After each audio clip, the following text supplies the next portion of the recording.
Welcome back to DONSLIFE. Welcome to the channel. Thanks for joining today. Although my friends that live in cold climates probably know exactly what I'm doing by plugging in my truck, many of you don't, and over the years you left me comments asking why I would plug in my truck. Well, we're going to explain that today. It's for use of a block heater. We'll talk about how they work, when they work, and why you might need one. Let's go.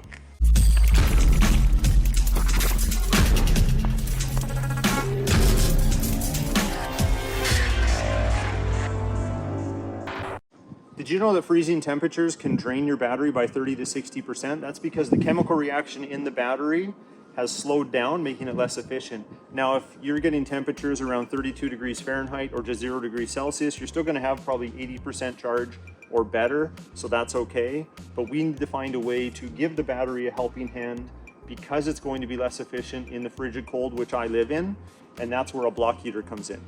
Now, the block heater was invented way back in the 1940s by a resident in North Dakota. That's actually the first state just south of me here in Canada.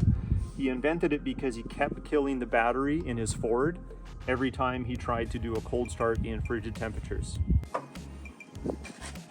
Now, there are variations, but essentially it is a cord connected to your engine block with an element inside that is going to heat your engine coolant, keeping the oil warm in the engine so it's easier to start. Let's take a look at this example. Here is a 2010 Cobalt. It has its block heater cord right here. It's routed all the way down into the engine block.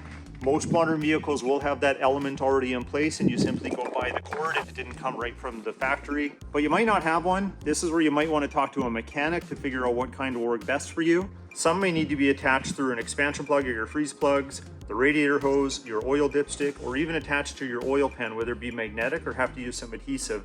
Either way, this will warm the engine, reducing the resistance because oil gets thicker the colder it becomes.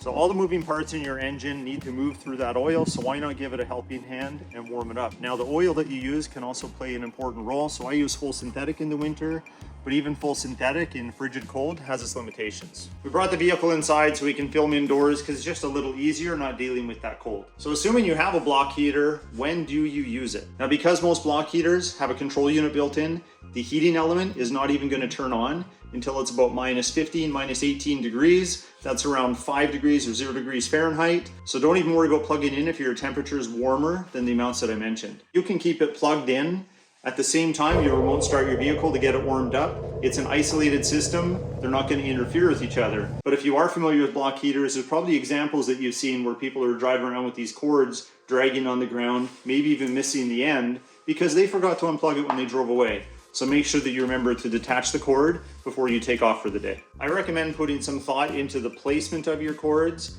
so that way when you go to leave for the day, it'll be obvious the vehicle is still plugged in and you're not going to forget to unplug it. So earlier in the video, you saw me plug in my truck with a quick release cord.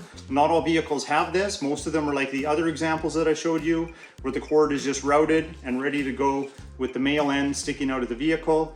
This does have the convenience of a quick release. So if this truck didn't come with this, it would have a panel here without a cord, and you would buy a kit that would give you this panel with a cover to have this quick release.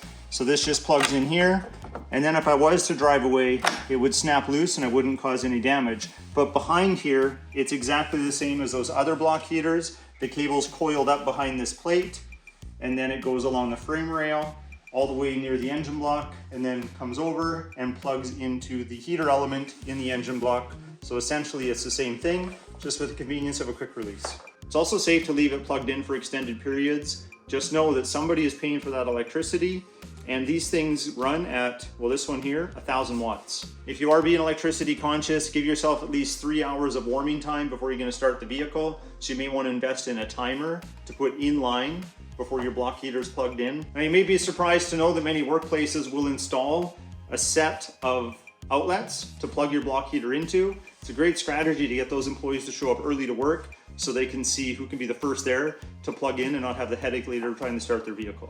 It's most likely you'll need an extension cord. I like the illuminated one, so at least I know up until that point I'm getting power before I plug it in. So how do you know if the block heater is even working? Well, you can usually tell when you go to start it because it's going to be much easier. But as you're plugging it in, as long as we're at those lower temperatures I talked about, you can actually hear the block heater kick in quite often. It almost sounds like somebody's sizzling some bacon off in the distance. But if you're not certain that it's plugging in, You could have a short, maybe you bought a used vehicle and you don't know its history and the cord got pulled on and there's a short somewhere because a wire became detached. You can use a multimeter and just keep testing the resistance from here all the way down and just prod the wires. You might have to take a little of the sheathing off to expose them. But I've had breaks before that are 6 to 8 inches in, and I've had to splice the cord, put a new tip on it, and we're good to go again. So that is something you can do with a multimeter just to figure out if it's working. Again, I made this video because I get a number of questions about why I'm plugging in my non-electric vehicle, but it's because I need a block heater to help the oil stay warm, help the battery that's possibly discharged because of the cold, and just make everything run a lot smoother. So if you learned something or you like this video, hit that like button. Please consider subscribing, and we'll talk to you next time.